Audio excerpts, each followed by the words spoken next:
జై శ్రీమన్నారాయణ అండి. ఇది గణపతి సచ్చిదానంద స్వామి గారు కట్టించిన గుడి అండి. ఇది అనగాదేవి, ఇది అష్టలక్ష్మి అనమాట. ఇవన్నీ ఇక్కడ అంగవృత్తులు కూడా చేస్తారండి.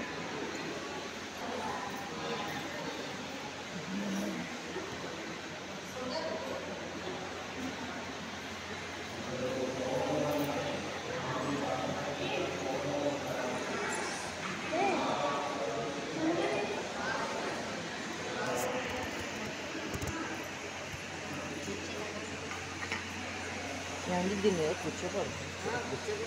ఇక్కడ దేవుళ్ళు ఉన్నారు కదా, మైలు పడిపోతారు కదా.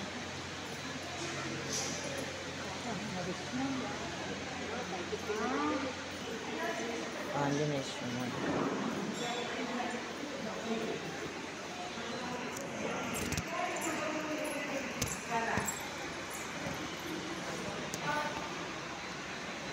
మనం అష్టసిద్ధులు అంటాం కదండి.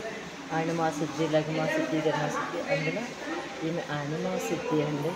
కింద పేర్లు కూడా ఉన్నాయి. ఆణిమా సిద్ధి, ఈమె లఘిమా సిద్ధి.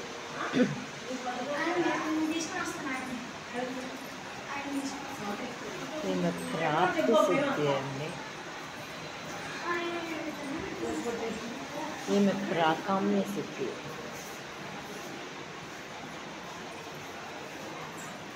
గణపతి స్వామి అండి. వినాయకుడు, ఈయన గణపతి అండి. ఇక్కడ గణపతి సచ్చిదానంద స్వామి దత్తప్రతిష్ఠ చేశారండి. ఇక్కడ చాలా బాగుంటుంది. ఇప్పుడు గుడి కట్టేశారు. చుట్టూ ఉన్న ఉపాలయాలను అయితే చూపిస్తాను అన్నమాట నేను. ఈమె పురోహితిక అమ్మవారండి.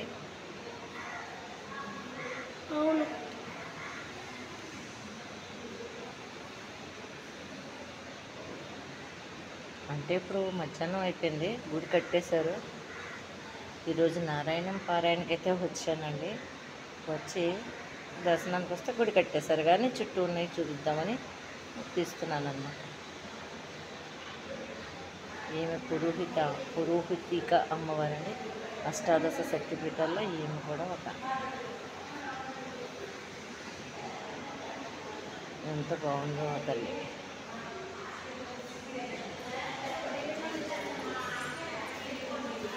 ఈమె మహిమా సిద్ధి అండి. ఇందాక అష్టసిద్ధులు చూస్తున్నాం కదా, ఈమె మహిమా సిద్ధి అండి. ఈమె ఇసిత్వ సిద్ధి అండి. అంటే కొంచెం చిక్కటిగా ఉందండి. ఈసిత్వ సిద్ధి. ఈమె వసిత్వ సిద్ధి అండి. ఈమె ఆఖరి ఆమె కామావత్ సైత అంటండి ఇవి పేరు. కిందన పేరు ఉంది చూడండి, కామావ సైత. ఇవి అష్టసిద్ధుల్లో ఆఖరి ఆమె అండి.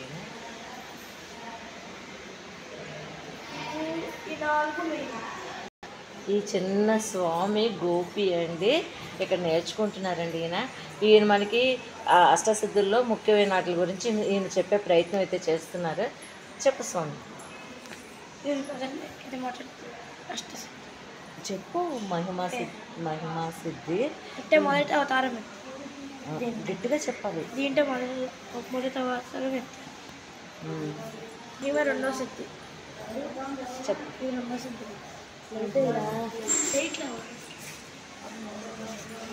చెప్పు స్వామి, గట్టిగా చెప్పాలి.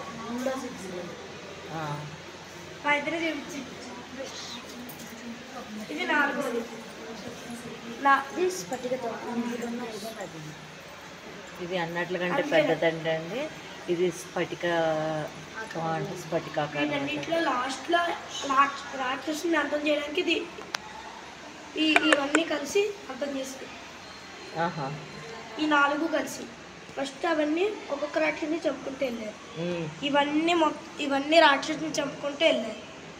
వీళ్ళు నలుగురు కలిసి ఒక రాక్షసుని చంపారు. ఏ రాక్షసుని? ఒక రాక్షసుడు ఉంటాడు పెద్దగా, ఆ రాక్షసుని చంపేశారు. అవునా? స్టార్ట్. వీళ్ళందరూ కలిసి మళ్ళీ కళ్యాణ్ చంపడానికి పుడతారు ఈ భూమి మీద. కలిని చంపడానికి మళ్ళీ ఈ 4 సిద్ధులు కలిసి మళ్ళీ పుట్టి కలికి అవతారంలో కలిని నాశనం చేస్తారు. అవునా? వీళ్ళిద్దరు చిన్న చిన్న అంటే ఇప్పుడు కలికి సహాయం చేస్తాయి ఈ 4 ఒకే అవతారం ఎత్తి. కలికి గర్భగుడిలో అది కూడా కలికి ఇప్పటి వరకు అది ఎవరు కనిపెట్టలేదు. మరి మీకు ఎలా తెలుసు? ఎందుకంటే పురాణాల్లో రాస్తుంది. అవునా? గురువుగారు చెప్పారా మీకు? ఓకే. కలికి సహాయం సహాయం చేస్తారు. భక్తులందరూ దీని మీద వచ్చి కుక్కం పారాయణ చేసి దీని మీద పెడతారు భక్తులు.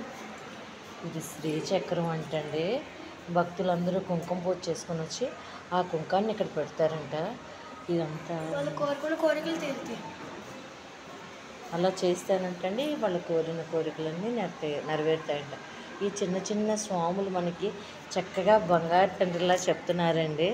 వీళ్ళే ఎంత బాగా చెప్తున్నారు. బాగుందండి. ఇక్కడ తులాభారం తూస్తారటండి.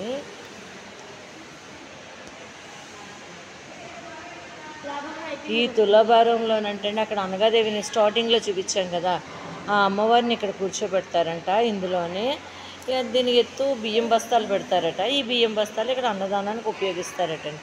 ఇక్కడ తులాభారం ఇలా జరుగుతుందంటండి. స్వాములు చెప్పారు మనకి. ఈమె ఫస్ట్ భరతనాట్యాన్ని భూమి మీదకి తెచ్చిన ఆమె అంటండి. ఈమె ఒక దేవత అనుకుంటానండి. ఇక్కడ గణపతి సచ్చిదానంద స్వామి అండి. ఈమె దీన్ని కట్టారండి. స్వామివారి పాదుకలు అండి ఇది. ఇక్కడ ఇంకోటి ఏంటంటే ఇక్కడ పాదుకలు ముట్టుకొని ఏదైనా కోరికలు కోరితే స్వామికి తెలిసి స్వామి తీరుస్తారటండి. ఇక్కడ ఇది ఒక నానుడి ఉందండి. ఇలాగా అలా కోరికలు తీరుతాయని కూడా చెప్పుకుంటారండి. శ్రీ గురుదత్త జయ గురుదత్త అండి. ఇక్కడ అమ్మవారు ఉయ్యాల సేవ చేస్తారటండి. ఇక్కడ చిన్న ఉయ్యాల బాగుంది. ఇక్కడ అష్టసిద్ధుల గురించి చెప్తున్నారండి స్వామి. చెప్పండి. ఇది 9 రూపాయలు అమ్మవారు అష్టసిద్ధులు. ఇవి అష్టసిద్ధులు అంటండి. ఇవి ఆ ముందున్న దత్త రోజు స్వామివారు వచ్చి పూజ చేస్తారు. దత్తాత్రేయుడు. ఈ దత్తాత్రేయుడిగా స్వామివారు రోజు వచ్చి పూజ చేస్తారట. ఇది కూడా చేస్తారు. ఇక్కడ చిన్న చిన్న స్వాములు మనకు అన్నీ చెప్తున్నారండి చక్కగా. ఇక్కడ కూడా స్వామివారు వచ్చి పూజ చేస్తారు.